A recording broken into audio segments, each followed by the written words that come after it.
पहला प्रश्न है कि नहीं पराग नहीं मधुर मधु नहीं विकास एहि काल, अली कल ही सो बंध्यो आगे कौन हवाल। इसमें कौन सा रस प्रयुक्त हुआ है? संयोग श्रृंगार रस, वियोग श्रृंगार रस, भयानक रस या बेद रस। तो इसका राइट आंसर होगा, इसमें जो रस का प्रयोग हुआ है वो है संयोग श्रृंगार रस। दूसरा क्वेश्चन है किस क्रम में डा और ढा व्यंजन के लिए सटीक बात कही गई है? उच्छिप्त मूर्धन्य व्यंजन, स्पर्शी व्यंजन, स्पर्श संघर्षी व्यंजन या पार्श्विक व्यंजन। तो इसमें इसका राइट आंसर होगा उत्क्षिप्त मूर्धन्य व्यंजन। इस तीसरा क्वेश्चन है यह लड़का बहुत होशियार है, इसमें कौन सा विशेषण का प्रयोग हुआ है? आपके ऑप्शन है सार्वनामिक विशेषण, गुणवाचक विशेषण, परिणामवाचक विशेषण या संख्यावाचक विशेषण। तो इसका राइट आंसर होगा यह लड़का बहुत होशियार है, इसमें होगा सार्वनामिक विशेषण। चौथा क्वेश्चन है किस क्रम में बद उपसर्ग नहीं है? बदकिस्मत, बदनाम, बदहजमी या बदस्तूर।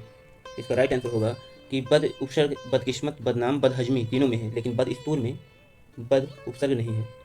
पांचवा क्वेश्चन है कि निम्नलिखित प्रश्न में चार शब्द दिए गए हैं, इनमें से कौन सा शब्द शब्दकोश में सबसे अंत में आता है? अजय, अजीर्ण, अज्ञ या अजीत। तो इसका राइट आंसर होगा शब्दकोश में सबसे लास्ट में जो नाम आएगा वह होगा अजय।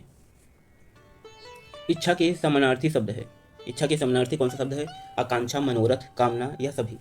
तो इच्छा के जो समानार्थी शब्द है ये तीनों होंगे, आकांक्षा भी होगा, मनोरथ भी होगा, कामना भी होगा, अर्थात इसका राइट आंसर सभी होगा।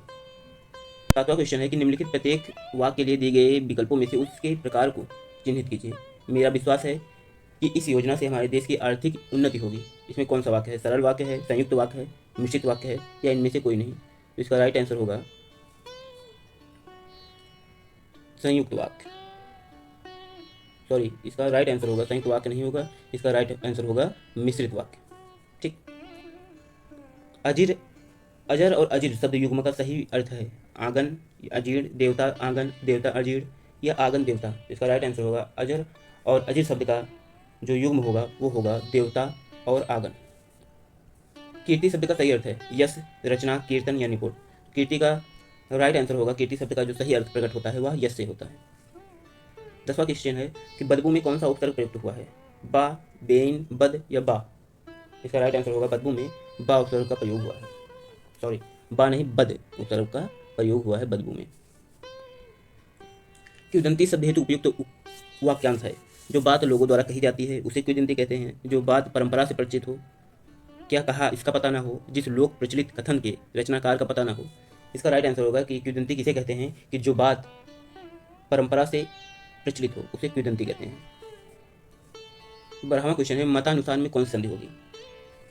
दीर्घ, गुण, वृद्धि या यण संधि। तो इसका राइट आंसर होगा मतानुसार, मत प्लस अनुसार। तो इसमें कौन सी संधि होगी? वह होगा दीर्घ संधि। नीला है जो कमल में कौन सा समास होगा? नीला है जो कमल, उसमें कौन सा समास होगा? तो इसमें कमल की विशेषता बता रहा है नीला, तो इसमें होगा कर्मधारय समास। अचल शब्द में उपसर्ग का चयन कीजिए। अचल शब्द में कौन सा उपसर्ग है? तो इसका राइट आंसर होगा अचल शब्द में जो उपसर्ग है वह है छोटा आ। 15वां क्वेश्चन है कि जय शब्द में कौन सा उपसर्ग लगाने पर अर्थ उल्टा हो जाता है? प्रा, प्रति, बी या परा। इसका राइट आंसर होगा जय शब्द में परा शब्द लगाने के बाद इसका अर्थ उल्टा हो जाता है। जय मीन्स होता है जैसे विजय, जीत, और पराजय मीन्स होता है हार। 16वां क्वेश्चन के इनमें से किस शब्द में उपसर्ग का प्रयोग नहीं किया गया है? उच्छ्वास, अच्छाई, परिच्छेद या अनुच्छेद। इसका राइट आंसर होगा अच्छाई में, सॉरी, इसका राइट आंसर होगा अच्छाई। इसमें कोई भी उपसर्ग का प्रयोग नहीं किया गया है। पा और फा का उच्चारण स्थान कहाँ है? कंठव्य, तालव्य, दंते या ओष्ठ। तो पा और फा का जो उच्चारण स्थान है वह है ओष्ठ, ओष्ठ से लिया जाता है। पा, फा, बा, भा, मा ये सभी ओष्ठ के। किस प्रकार के पत्र में लिखा जाता है कि इस सामग्री को अमुक तिथि तक प्रकाशित करें? राजपत्र में, पृष्ठांकन में, प्रेस विज्ञप्ति में या मितव्य पत्र में। इसका राइट आंसर होगा प्रेस विज्ञप्ति में। शताब्दी शब्द में कौन सा समास है? द्वंद्व, दिगु, कर्मधारय या तत्पुरुष। तो इसका राइट आंसर होगा शताब्दी शब्द में जो समास है वह होगा दिगु। कौन सा होगा? दिगु समास होगा शताब्दी में। शताब्दी में 100 वर्षों का समूह। 20वां क्वेश्चन है कि निष्ठुर शब्द का सही संधि विच्छेद क्या होगा? तो इस प्रश्न को आपको उत्तर कमेंट बॉक्स में देना है कि निष्ठुर शब्द में कौन सा सही संधि विच्छेद होगा। तो धन्यवाद, मिलते हैं अगले वीडियो के साथ।